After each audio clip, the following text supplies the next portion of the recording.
મંગલમૂર્તિ મહાપ્રભુ શ્રી સહજાનંદ સુખરૂપ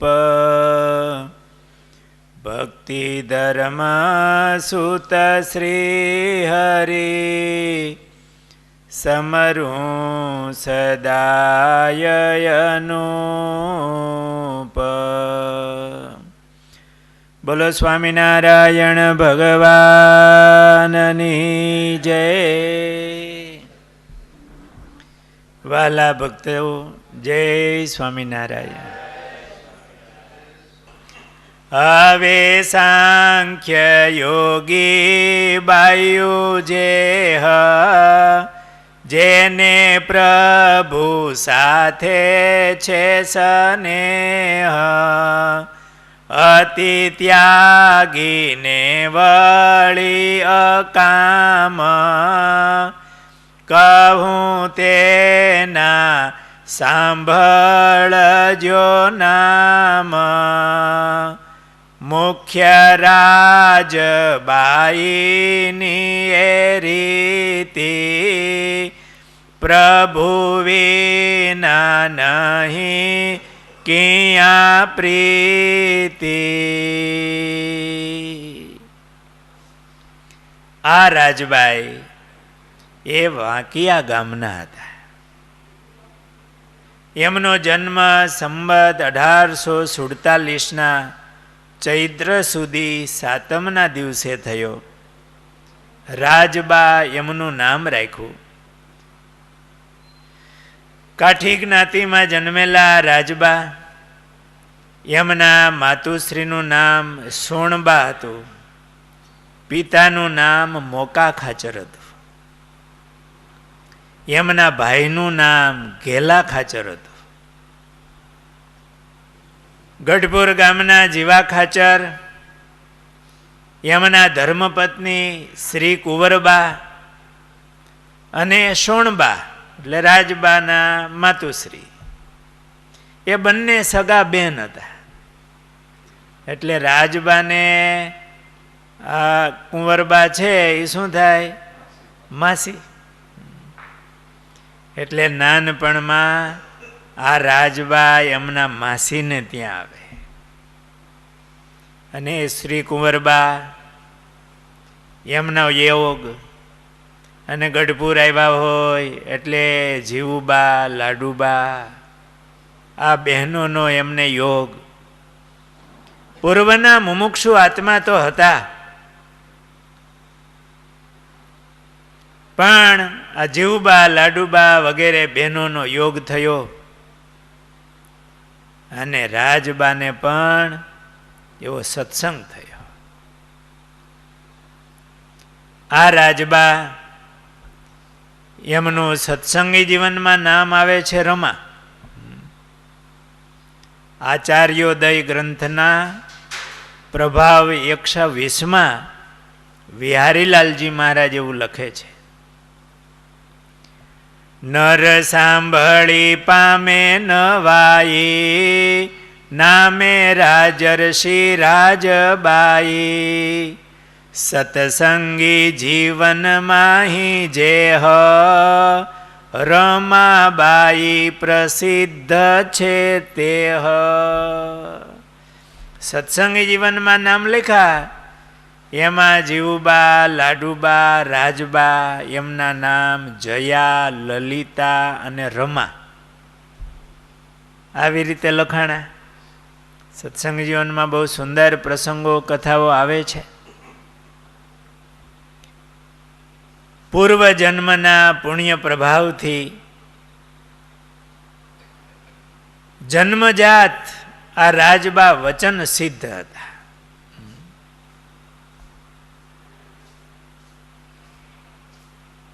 અને ગઢપુર આવી જીવુબા, લાડુબા આ બહેનો એમના યોગમાં આવ્યા અને એમણે નક્કી કર્યું નાનપણથી કે મારે લગ્ન કરવા નથી. આજીવન બ્રહ્મચર્ય રાખી, વ્રત નિયમ પાળી, તપશ્ચર્યા કરી અને ભગવાનને પ્રસન્ન કરવા છે, મહારાજને રાજી કરવા છે.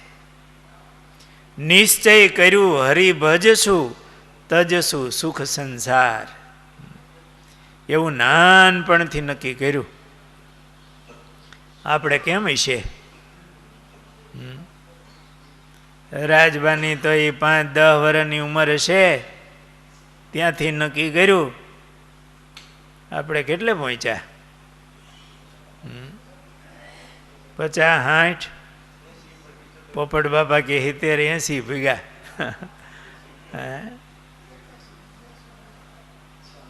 આપણે મહારાજમાં હેત કરવાનું, આ સંસારમાંથી તોડવાનું નક્કી થઈ ગયું હશે કે બાકી હશે?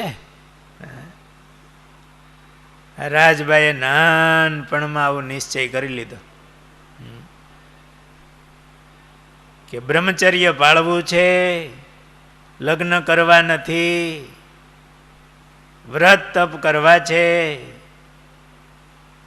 અને મહારાજને રાજી કરવા છે, મહારાજની ભક્તિ કરવી છે. આવું નાનપણથી નક્કી કર્યું. આપણા જીવનમાં જ્યારથી આપણો ગોલ બંધાય ને પછી આપણું જીવન ચાલુ થતું હોય. નિશ્ચય થવો જોઈએ, નક્કી કરવું જોઈએ. તો આજે સવારની કથામાં સ્વામીની વાતોમાં આવે ને, જીવ તો બહુ બળ્યો છે કે નક્કી કરે તો થાય, ભગવાનનો અંશ છે. જીવમાંથી નક્કી થાય તો ધાર્યું હોય એ કરે. જેટલું વહેલું નક્કી થાય એટલું કામ જલ્દી થાય. એ રસ્તો મંડે કપાવા, આને આ જન્મે પૂરું થાય. ધારે નહીં અને નક્કી ન કરે તો કંઈ થાય નહીં. રાજબાઈએ આવું નક્કી કર્યું કે ઘરમાં પણ કહી દીધું મારે લગ્ન કરવા નથી, મારે તો બ્રહ્મચર્ય પાળી અને વ્રત તપશ્ચર્યા કરી ભગવાનની ભક્તિ કરવી છે.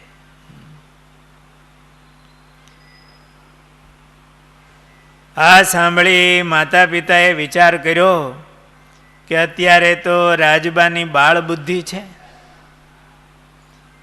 તેથી આવી વાતો કરે છે, પણ દીકરી તો પારકું ઘરેણું કહેવાય,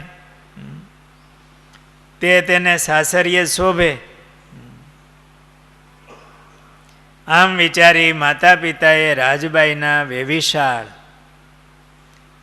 એ ઘુઘરાળા ગામના રામ જેબલિયા સાથે નક્કી કર્યા. હક પણ નક્કી થાય એટલે એના પ્રતીક તરીકે શ્રીફળ, ચુંદડી, ચાંદલો વગેરે વર પક્ષવાળા આપવા આવે. મહેમાન આવ્યા અને શ્રીફળ, ચુંદડી ને ચાંદલો વગેરે જે વિધિ હોય આપી ગયા હોય. રાજબાઈ તો મહારાજની ભક્તિ કરે છે. રાજબાના માતાએ પટારા ઉપર મૂક્યું છે એની ચૂંદડી વગેરે. અટાણની જેમ પેલા કાંઈ પેકેટ નહોતા, બધાય ત્રાસમાં મૂક્યું છે. બીજે દિવસે મહેમાનો ગયા હોય ને બીજે દિવસે રાજબાના માતુશ્રીએ રાજબાને કીધું કે રાજુ, તારી સગાઈ થઈ છે, જો આ ચૂંદડી, ચાંદલો તથા આ વસ્ત્ર, ઘરેણા વગેરે તું ઓઢજે અને પહેરજે. ત્યારે રાજબાઈએ કીધું, માં, મારે લગ્ન કરવા જ નથી, તો જે આવ્યું છે તે મારા શા ખપનું. માએ કીધું, પણ રાજુ બેટા, આ સોનેરી તારથી ગૂંથેલી ચૂંદડી તો જો, આ કેવી ચૂંદડી છે, સોનેરી તાર નાખેલા છે. તરત જ રાજબાઈ અકળાઈ ગયા અને બોલ્યા કે બળી તારી ચૂંદડી. આટલું જ્યાં બોલ્યા ને ત્યાં પટારા ઉપર જે ચૂંદડી પડી હતી ને બળ બળ બળ હળગી ગઈ. ઓ શું તાકાત હશે એ સતીની. મનમાં નક્કી કર્યું હતું, મેં તો અખંડ વરની ચૂંદડી ઓઢી છે, મરે એવા ધણીને મારે પરણવું નથી. આ દેહ છે એ તો ભગવાનને વરવા માટે છે.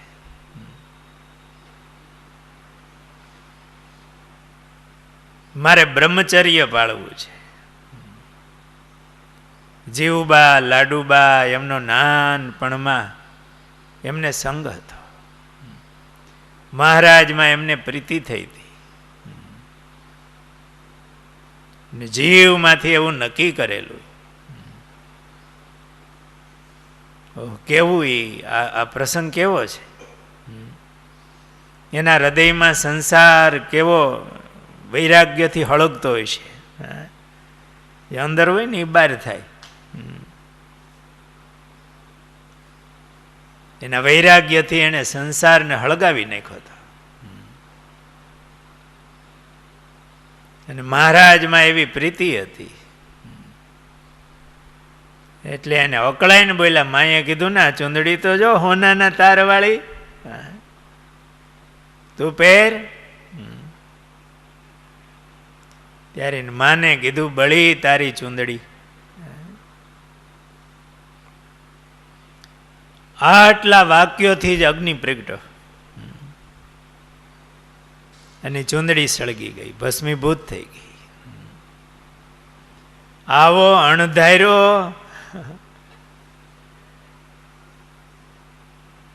અચાનક ચમત્કાર, આવી તો કલ્પના ન કરી હોય કોઈ બોલે ને હળગી જાય એવું. આ ચમત્કાર જોઈ એમના માતુશ્રી અને બીજા ઘરના સભ્યો હોય એ તો આમ આશ્ચર્ય પામ્યા. પણ છતાંય સંસારમાં નાખવા માટે પરિવારજનોનો તો આગ્રહ જ રહ્યો. તો જેના હૃદયમાં જે હોય, ગુણાતીતાનંદ સ્વામી વાતોમાં કીધું છે, એનો એને એ જ આગ્રહ હોય.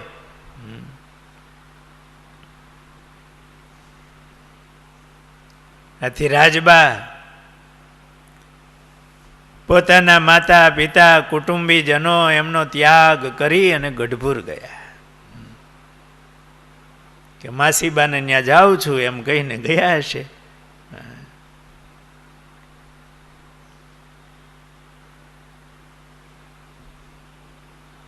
તેમના થોડો સમય ગયો એટલે એમના સંબંધીજનો રાજબાને લેવા માટે ગઢપુર આવ્યા. મહારાજને વાત કરી, રાજબાને સમજાવ્યા પણ કઈ માન્યા નહીં.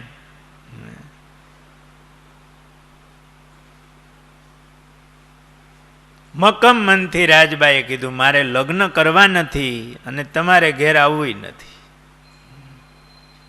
પછી બીકે લાગે, ઓલી ચૂંદડી હળગી ગઈ હતી, ક્યાંક બધાને હળગાવે નહીં. હું તો અહીં રહીને જ ભજન કરીશ.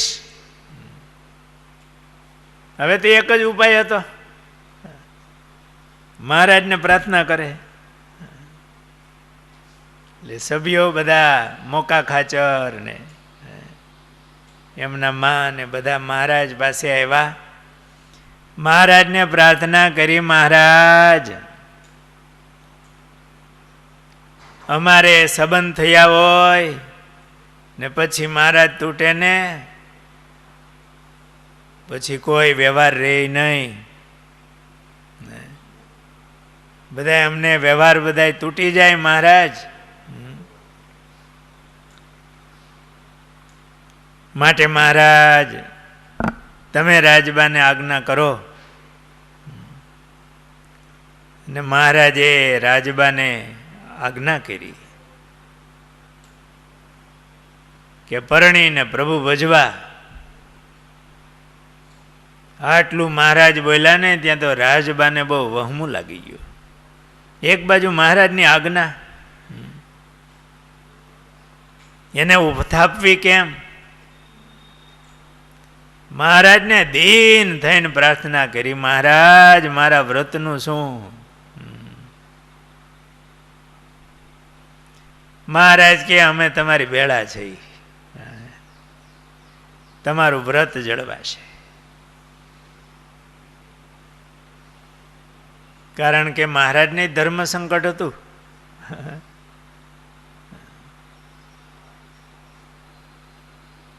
મોકા ખાચરે મહારાજને એવી પ્રાર્થના કરેલી, મહારાજ અમારે સંસારમાં સમાજમાં મોઢું દેખાડવું, સંબંધ તૂટે,